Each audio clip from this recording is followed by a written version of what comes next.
जरा कल्पना कीजिए एक ऐसी इमारत की जिसमें दो बहुत ही कट्टर मतलब एकदम ताकतवर पड़ोसी रहते हैं। बिल्कुल। और दोनों के बीच का तनाव इतना ज्यादा है हाँ। कि अगर कोई एक अपनी खिड़की का पर्दा भी थोड़ा सा खिसका दे तो दूसरा तुरंत अपनी सुरक्षा बढ़ा देता है, कैमरे लगा देता है। एकदम सही, हर छोटी बात पर बहस होती है। बिल्कुल। लेकिन फिर कुछ अजीब होता है। उस इमारत की छत पर अचानक कुछ रहस्यमयी रोशनियां चमकने लगती हैं। अरे, कुछ ऐसी आकृतियां दिखाई देती हैं जिन्हें कोई समझ नहीं पा रहा। अब आम लॉजिक तो ये कहता है कि दोनों पड़ोसी इस बात पर भी एक दूसरे से भिड़ जाएंगे, है ना? हाँ, मतलब इल्जाम लगाएंगे या कम से कम सवाल तो उठाएंगे ही। बिल्कुल। लेकिन हैरानी की बात यह है कि दोनों ही उस छत की तरफ देखकर पूरी तरह से चुप रहने का फैसला कर लेते हैं। मानो उन्होंने कुछ देखा ही ना। और देखिए, असल दुनिया में जब दो बड़े राइवल्स किसी एक मुद्दे पर एकदम से खामोश हो जाएं, तो समझ लीजिए कि वहां कुछ ऐसा चल रहा है जो हमारी और आपकी समझ से बहुत परे है। बिल्कुल सही कहा। और आज की हमारी इस गहन चर्चा का केंद्र कोई काल्पनिक इमारत नहीं है। असल दुनिया में ये छत है, लद्दाख में स्थित कोंकाला दर्रा। जिसे अक्सर भारत का एरिया 51 भी कहा जाता है। जी हाँ, भारत और चीन के बीच। हाँ, तो आज हम अपनी इस डीप डाइव में जिन फाइल्स और स्रोतों को खंगाल रहे हैं उनमें कई मिलिट्री रिपोर्ट्स, साइंटिफिक एक्सपीडिशन के दस्तावेज और कुछ मीडिया आर्टिकल शामिल हैं। बिल्कुल। तो हमारा मिशन बहुत स्पष्ट है।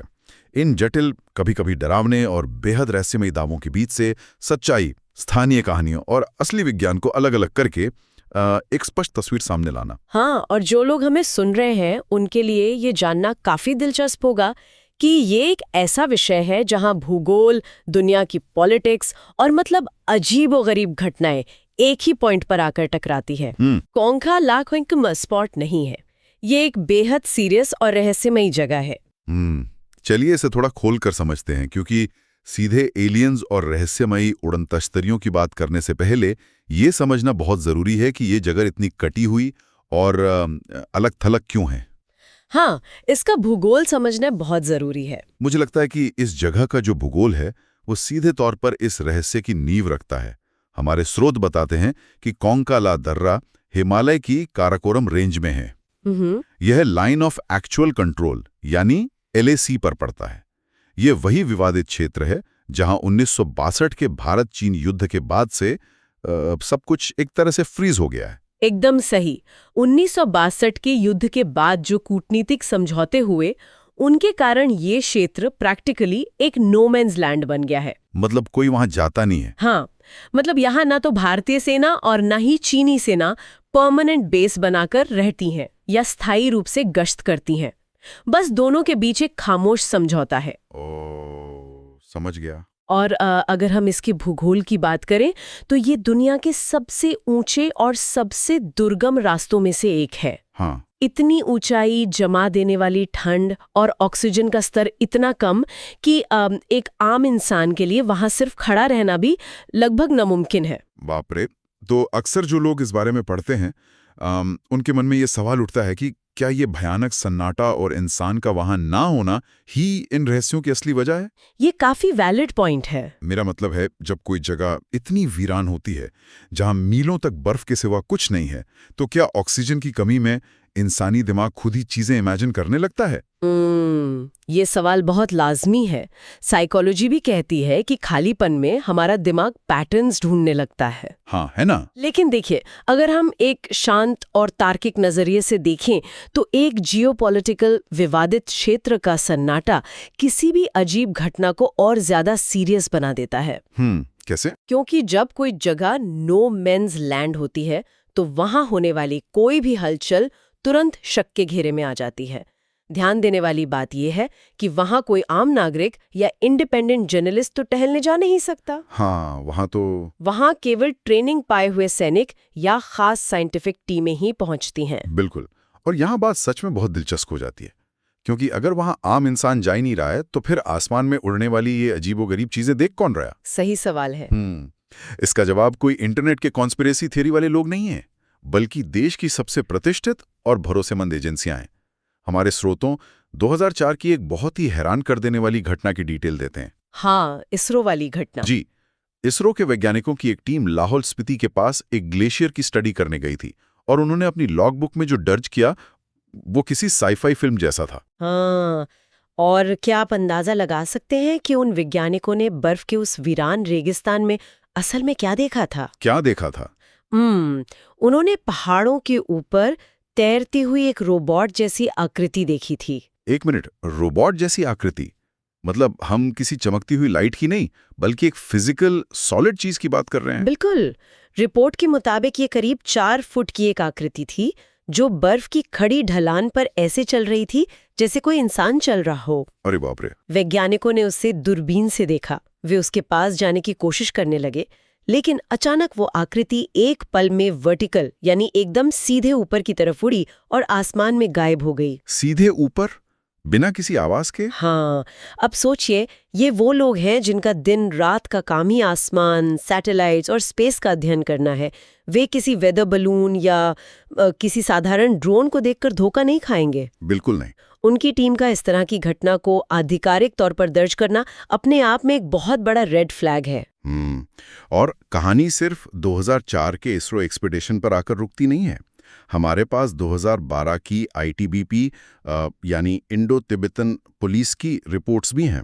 जी। स्रोतों के मुताबिक लद्दाख क्षेत्र में अगस्त से अक्टूबर के बीच, मतलब केवल 3 महीनों के अंदर, आईटीबीपी के जवानों ने पेंगोंग लेक और कोंका ला के आसपास 100 से ज्यादा रहस्यमयी चमकती हुई वस्तुओं को देखा। 100 से ज्यादा? हाँ, 100 से ज्यादा बार।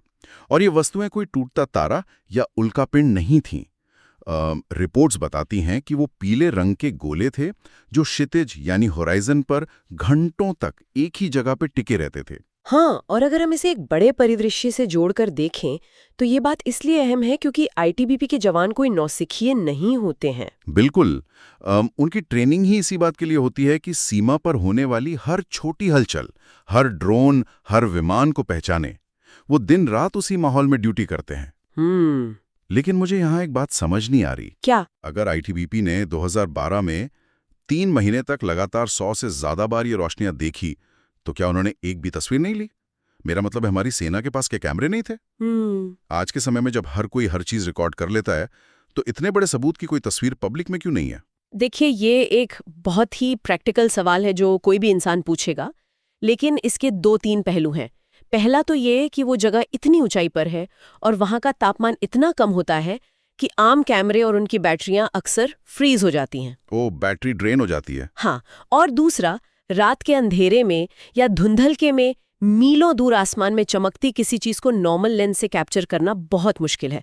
वो सिर्फ एक पिक्सल जैसा दिखेगा। हाँ, वो भी है। और इसका एक तीसरा पहलू भी है, मिलिट्री प्रोटोकॉल। मतलब? ऐसा नहीं है कि तस्वीरें या वीडियो नहीं लिए गए होंगे। बहुत मुमकिन है कि आर्मी के पास इसके हाई रेजोल्यूशन फुटेज हो, लेकिन वो क्लासिफाइड दस्तावेज है।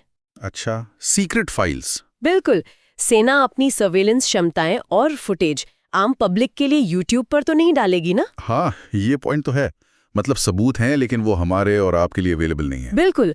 और जब इसरो जैसी साइंटिफिक संस्था और आईटीबीपी जैसी अनुशासित फोर्स एक ही तरह के एक पैटर्न की रिपोर्ट कर रही हों, तो इसे सिर्फ आंखों का धोखा कहकर फाइल बंद नहीं की जा सकती। सही बात है।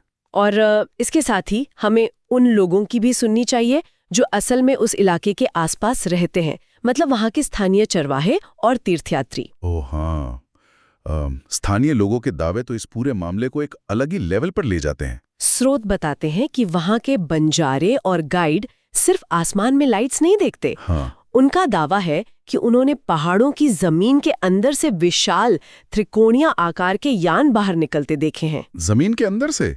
मतलब आसमान से आते हुए नहीं, बल्कि लिटरली जमीन के अंदर से बाहर निकलते हुए। और फिर वो यान एकदम से ऐसी स्पीड में गायब हो जाते हैं जिसे आज का कोई भी फाइटर जेट मैच नहीं कर सकता। और स्थानीय गवाहियों और ऑफिशियल रिपोर्ट्स का ये जो अजीब सा कॉम्बिनेशन है, यही कोंकाला दर्रे को इतना मिस्टीरियस बनाता है। जमीन से निकलते यानों की इन बातों ने ही उस थ्योरी को जन्म दिया है जो जितनी रोमांचक है उतनी ही डरावनी भी। मतलब जमीन के नीचे एक सीक्रेट बेस होने की थियरी। तो क्या हम सच में जमीन के नीचे एक विशाल एलियन बेस की बात कर रहे हैं? जो लोग हमें सुन रहे हैं उन्हें शायद लगे कि अब हम किसी कॉमिक बुक या हॉलीवुड फिल्म के प्लॉट में घुस रहे हैं। हाँ, लग सकता है। लेकिन सच कहूं तो इसके पीछे जो तर्क और जियोलॉजिकल फैक्ट्स दिए गए हैं वो आपको सोचने पर मजबूर कर देंगे। सबसे पहला पॉइंट तो वही खामोशी है जिसका जिक्र हमने शुरू में किया था। दुनिया की दो महाशक्तियां जो 1 इंच जमीन पर अतिक्रमण होने पर यूनाइटेड नेशंस तक पहुंच जाती हैं, वो इतने बड़े इलाके में लगातार हो रही इन घटनाओं पर एकदम चुप हैं? हाँ, ये एक बहुत ही महत्वपूर्ण सवाल खड़ा करता है। सरकारों की ये सोची समझी चुप्पी आखिर किस बात का इशारा है? बिल्कुल। जो लोग इस मिस्ट्री को फॉलो करते हैं, उनका मानना है कि भारत और चीन की सरकारों को इस अंडरग्राउंड बेस के बारे में बहुत अच्छे से पता है और इसीलिए उस पूरे हिस्से को एक नो मैन्स लैंड की तरह छोड़ दिया गया है। अच्छा। लेकिन इसके पीछे सिर्फ राजनीतिक खामोशी नहीं है, बल्कि इसके पीछे बहुत ही सॉलिड जियोलॉजिकल यानी भूवैज्ञानिक कारण भी मौजूद हैं। हाँ, इस पॉइंट पर मैं चाहूंगा कि हम थोड़ा विज्ञान की गहराई में जाएं। हमारे स्रोतों के अनुसार कोंका ला के आसपास जो धरती है, वहां टेक्टोनिक प्लेट्स की गहराई बहुत ज्यादा है। लेकिन सिर्फ गहराई ज्यादा होने से कोई अंडरग्राउंड बेस कैसे बन सकता है? बहुत अच्छा सवाल है। इसे ऐसे समझते हैं, पूरा हिमालय पर्वत कैसे बना? प्लेट्स के टकराने से। हाँ, जब Indian tectonic plate Eurasian plate से जाकर टकराई। ये टकराव आज भी जारी है। कोंका ला उसी फॉल्ट लाइन पर मौजूद है। अच्छा। तो जब दो इतनी विशाल प्लेट्स आपस में रगड़ खाती हैं और एक दूसरे के नीचे धंसती हैं, तो वहां की जमीन की पपड़ी या क्रस्ट बहुत मोटी हो जाती है, मतलब लगभग 70 किलोमीटर तक। 70 किलोमीटर, बाप रे। हाँ, और इतने भारी दबाव और खिसकाव के कारण जमीन के नीचे विशालकाय प्राकृतिक गुफाएं या कैवर्न्स बन जाते हैं। मतलब प्रकृति ने खुद जमीन के नीचे ऐसे खाली स्पेस और टनल्स बना दिए हैं जो किसी भी शहर जितने बड़े हो सकते हैं। बिल्कुल। भूवैज्ञानिक तौर पर यह बिल्कुल संभव है कि वहां जमीन के नीचे ऐसे विशाल प्राकृतिक चेम्बर्स हों जो किसी सीक्रेट अंडरग्राउंड कंस्ट्रक्शन के लिए परफेक्ट जगह का काम करें। और इसी थ्योरी को आग लगाने का काम किया है गूगल अर्थ। Google Earth? हाँ, कई रिसर्चर्स ने ये देखा है कि जब आप गूगल अर्थ पर कोंका ला का मैप जूम करते हैं, तो कुछ खास हिस्सों को जानबूझकर ब्लर या धुंधला कर दिया गया है। अरे? और जहां तस्वीरें साफ है, वहां पहाड़ों के बीच कुछ ऐसी बनावट दिखती है जो बिल्कुल किसी गुफा के गुप्त प्रवेश द्वार या रनवे जैसी लगती है। गूगल अर्थ का ये ब्लर करने वाला खेल तो सच में शक पैदा करता है। बिल्कुल। मुझे तो ये पूरा मामला सोचकर ही हंसी भी आती है और हैरानी भी। ऐसा लगता है जैसे भारत और चीन के बीच एकमात्र एग्रीमेंट इसी छिपे हुए एलियन रूममेट को लेकर है। हाँ। दोनों देशों ने मानो तय कर लिया है कि भाई जो भी जमीन के नीचे रह रहा है उसे डिस्टर्ब नहीं करना है, उसे सोने दो, हम अपनी बॉर्डर की लड़ाई कहीं और लड़ लेंगे। ये रूममेट वाली एनालॉजी सच में बहुत सटीक है। लेकिन देखिए, एलियन बेस की ये कहानी सुनने में जितनी अट्रैक्टिव लगती है, हमें हर चमकती हुई चीज को तुरंत एलियन से नहीं जोड़ लेना चाहिए। हाँ, ये भी है। जो हमारे रक्षा विशेषज्ञ हैं और जो साइंटिस्ट्स हैं, उनके पास इन घटनाओं के लिए कुछ बहुत ही लॉजिकल और जमीन से जुड़े हुए जवाब भी हैं। तो इस सब का असल मतलब क्या है? क्या साइंस और लॉजिक के पास आईटीबीपी की 100 रिपोर्ट्स और इसरो के अनुभव को छुटलाने का या समझाने का कोई रास्ता है? जी बिल्कुल है। हमारे स्रोत कुछ ऑल्टरनेटिव थ्योरीज भी बताते हैं। इनमें सबसे ऊपर है एडवांस्ड मिलिट्री ड्रोन की थ्योरी। कई डिफेंस एक्सपर्ट्स मानते हैं कि हो ना हो चीन या शायद भारत ही इस बिल्कुल खाली इलाके का इस्तेमाल अपनी नई और गुप्त स्टेल्थ ड्रोन टेक्निक को टेस्ट करने के लिए कर रहे हैं। हाँ, ये एक बहुत ही प्रैक्टिकल संभावना है। आज की मिलिट्री टेक्नोलॉजी बहुत एडवांस्ड हो चुकी है। ऐसे ड्रोन्स बनाए जा रहे हैं जो रडार में नहीं आते, जो बिल्कुल आवाज नहीं करते और जिनकी शेप किसी ट्रेडिशनल हवाई जहाज जैसी नहीं होती। वो त्रिकोण या गोले के आकार के हो सकते हैं। लेकिन यहाँ मैं इस ड्रोन थ्योरी पर थोड़ा पुशबैक देना चाहूंगा। बताइए। जरा सोचिए, हम बात कर रहे हैं 2004 की, जब इसरो की टीम ने उस 4 फुट के रोबोट जैसे आकार को पहाड़ पर चलते और फिर उड़ते देखा था। क्या 2004 में दुनिया में किसी के पास भी ऐसी ड्रोन टेक्नोलॉजी थी जो एक इंसान या रोबोट जैसी दिखे, पहाड़ पर चले और फिर सीधा उड़ जाए? 2004 में तो। और फिर 2012 की आईटीबीपी की रिपोर्ट, जहां रोशनी क्षितिज पर घंटों तक एक ही जगह टिकी रहती थी। मतलब ये ऐसा है जैसे कोई बिना पंख फड़फड़ाए चील घंटों तक हवा में एक ही जगह टिकी रहे। हाँ, ये काफी, जो आज के कमर्शियल ड्रोन्स के लिए भी नामुमकिन सा लगता है, क्योंकि बैटरी और तेज हवाएं उसे टिकने नहीं देंगी, है ना? आपका ये ऑब्जर्वेशन बिल्कुल सही है। 2004 में उस लेवल की रोबोटिक्स और ड्रोन तकनीक का होना बहुत मुश्किल लगता है। बिल्कुल। और यहीं पर साइंस का एक और पहलू सामने आता है। यहाँ जो बात सबसे हैरान करने वाली है वो ये है कि एक जिज्ञासु दिमाग के लिए ये समझना जरूरी है कि हमें सिर्फ एलियंस या मिलिट्री ड्रोन्स के बीच ही नहीं चुनना है। अच्छा, तो और क्या हो सकता है? प्रकृति खुद कुछ ऐसे जादू करती है जो किसी भी तकनीक से ज्यादा एडवांस लगते हैं। हमें जियोलॉजी यानी भूविज्ञान की उन थियरीज को समझना होगा जो सुनने में शायद उबाऊ लगे, लेकिन उनके पीछे का विज्ञान कमाल का है। आप प्राकृतिक घटनाओं की बात कर रहे हैं ना? क्योंकि स्रोत एक खास टर्म का जिक्र करते हैं, लुमिनस फिनोमेनन, यानी चमकने वाली प्राकृतिक घटनाएं। ये कैसे काम करती हैं? इसे बहुत ही आसान भाषा में समझते हैं। अभी हमने बात की थी कि कोंकाला के नीचे टेक्टोनिक प्लेट्स आपस में टकरा रही हैं। हाँ, 70 किलोमीटर वाली बात। बिल्कुल। जब ये विशाल चट्टानें एक दूसरे से रगड़ खाती हैं तो उनके बीच भयानक तनाव और दबाव पैदा होता है। इन चट्टानों में क्वार्ट्स नाम का मिनरल होता है। जब क्वार्ट्स पर अत्यधिक प्रेशर पड़ता है तो वो एक तरह का इलेक्ट्रिकल चार्ज छोड़ता है। इसे विज्ञान में पीजो इलेक्ट्रिसिटी कहते हैं। अच्छा, तो मतलब जैसे अगर हम गुब्बारे को बालों पर रगड़ें तो स्टैटिक बिजली पैदा होती है, वैसे ही पहाड़ों के रगड़ने से जमीन के अंदर बिजली पैदा हो रही है। बिल्कुल, एकदम सही उदाहरण दिया आपने। और जब ये भयंकर इलेक्ट्रिकल एनर्जी जमीन से बाहर आसमान की तरफ निकलती है तो वो हवा में मौजूद कणों के साथ मिलकर चमकते हुए गोलों का रूप ले लेती है। ओहो! इसे अर्थक्वेक लाइट्स भी कहा जाता है। ये रोशनियां हवा में घंटों तक तैर सकती हैं और अचानक गायब भी हो सकती हैं। वाओ! मतलब वो पहाड़ लिटरली स्पार्क कर रहा है। और ये रोशनियां दूर से देखने पर बिल्कुल किसी यूएफओ की तरह लग सकती हैं। जी हाँ, और इसके साथ ही स्वैम्प गैस या अंडरग्राउंड गैसों का भी एक फैक्टर है। वो कैसे काम करता है? जब जमीन के क्रैक से मीथेन या दूसरी भूगर्भीय गैसें बाहर आती हैं तो घर्षण और वहां की सूखी हवा के कारण उनमें अचानक आग लग सकती है या वे ग्लो कर सकती हैं। अंधेरे या धुंधलके में दूर से देखने पर ये चमकती गैसें किसी मंडराते हुए यान का धोखा दे सकती हैं। लेकिन फिर वही सवाल घूम रहता है। कौन सा? अगर ये सिर्फ पहाड़ों की रगड़ से पैदा हुई बिजली या गैस है तो क्या ये सब 2012 के उन 3 महीनों में इतनी बार होने लगा कि जवानों ने 100 से ज्यादा बार इसे रिपोर्ट किया?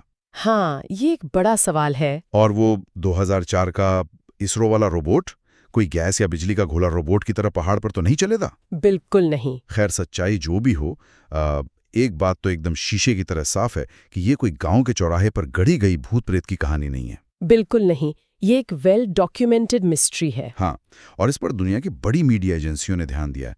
वायर्ड मैगजीन, एनडीटीवी और इंटरनेशनल बिजनेस टाइम्स जैसे संस्थानों ने बाकायदा इस पर रिपोर्ट्स पब्लिश की हैं। जब इस लेवल के जर्नलिस्ट्स और मीडिया हाउस किसी चीज को कवर करते हैं तो इसका मतलब है कि वहां धुआं ऐसे ही नहीं उठ रहा है, आग कहीं ना कहीं तो लगी है। सही कहा। इन मीडिया रिपोर्ट्स ने ही इस मुद्दे को सिर्फ एक लोकल लेजेंड से उठाकर एक ऐसे ग्लोबल रहस्य में बदल दिया है जिसके चारों ओर बाकायदा सरकारी दस्तावेज और साइंटिफिक ऑब्जर्वेशंस का एक पूरा जाल बिछा हुआ है। तो अगर हम आज की इस पूरी डीप डाइव को समेटें तो हमारे सामने क्या मुख्य निष्कर्ष निकल कर आते हैं? मुख्य बात जो हमें समझनी चाहिए वो ये है कि कोंकाला दर्रा कोई साधारण बर्फ से ढका रास्ता नहीं है। ये एक ऐसा चौराहा है जहां जियोपॉलिटिक्स, जमीन के नीचे चल रही उथल-पुथल और शायद कोई ऐसी टेक्निक जिसे हम अभी समझ नहीं पाए हैं आपस में टकरा रहे हैं। बिल्कुल। क्या वहां वाकई एलियंस का कोई अंडरग्राउंड बेस है? सच तो ये है कि इसका कोई भी पक्का सबूत अभी पब्लिक डोमेन में नहीं है, लेकिन हम आईटीबीपी की ऑफिशियल लॉग बुक्स, इसरो के वैज्ञानिकों के चश्मदीद दावों और सदियों से वहां रह रहे लोगों की बातों को सिर्फ भ्रम कह के कूड़ेदान में भी नहीं डाल सकते। सुनने वालों के लिए एक तरह से देखा जाए तो ये एक बहुत ही अजीब सी फीलिंग है। हाँ, कैसे? आज की इस फास्ट फॉरवर्ड दुनिया में जहां हमारे फोन में मौजूद गूगल मैप्स हमें लगता है कि दुनिया के हर चप्पे की जानकारी दे रहा है, जहां हमें लगता है कि हमने साइंस में सब कुछ हासिल कर लिया है, ये जानना एक अजीब सा सुकून भी देता है और मन में एक सिहरन भी पैदा करता है। बिल्कुल सही। सुकून इसलिए कि हमारी इस धरती पर आज भी ऐसे रहस्य बचे हैं जिन्हें हम डिकोड नहीं कर पाए हैं, और सिहरन इसलिए कि ये रहस्य इतने बड़े हैं कि वो दुनिया की सबसे पावरफुल सरकारों को भी खामोश रहने पर मजबूर कर देते हैं। और यही खामोशी और अज्ञात का डर ही तो हमें और गहराई में जाने और नए सवाल पूछने के लिए पुश करता है। अगर हमें सब कुछ पता चल जाए तो खोजने के लिए बचेगा ही क्या? बिल्कुल सच कहा। और आज की इस चर्चा को खत्म करते हुए मैं एक ऐसा विचार छोड़ना चाहूंगा जो शायद आपको एलियंस वाली थ्योरी से भी ज्यादा परेशान कर दे। अच्छा। अक्सर लोग सोचते हैं कि अगर एलियंस आ गए तो क्या होगा, लेकिन जरा एक मिनट के लिए एलियंस की बात को पूरी तरह से भूल जाइए। मान लीजिए कि वहां जमीन के नीचे कोई परग्रही जीव नहीं है। मान लीजिए कि ये जो भी त्रिकोणीय यान हैं, घंटों मंडराने वाली रोशनियां हैं, ये सिर्फ और सिर्फ किसी एक देश के अत्यंत गुप्त और अति आधुनिक सैन्य ड्रोन्स हैं। तो सोचिए, अगर किसी देश के पास 2004 या 2012 में ही ऐसी तकनीक थी जो ग्रेविटी और रडार दोनों को मात दे सकती थी, तो आज उनके पास क्या होगा? एग्जैक्टली। जिस दिन उस मिलिट्री तकनीक का दुनिया के सामने पर्दाफाश होगा, वो रातों रात दुनिया की सारी सेनाओं, न्यूक्लियर हथियारों और राजनीतिक शक्ति का बैलेंस किस हद तक बदल कर रख देगा। ये तो बहुत डरावना विचार है। क्या किसी इंसान या देश के पास ऐसी बेतहाशा ताकत होना एलियंस के होने से ज्यादा खतरनाक सच्चाई नहीं है? हम उसी इमारत की छत पर वापस आ जाते हैं जहां से हमने बात शुरू की थी। वो दोनों कट्टर पड़ोसी छत पर दिखने वाली उन रोशनियों को देखकर इसलिए चुप नहीं हैं क्योंकि वे समझ नहीं पा रहे हैं कि वो क्या है। शायद वे इसलिए चुप हैं क्योंकि वे दोनों इस बात से खौफ में हैं कि असल में वो रिमोट कंट्रोल किसके हाथ में है। बिल्कुल। ये एक ऐसा सवाल है जो आज भी कोंकाला की उन जमा देने वाली खामोश वादियों की हवा में तैर रहा है।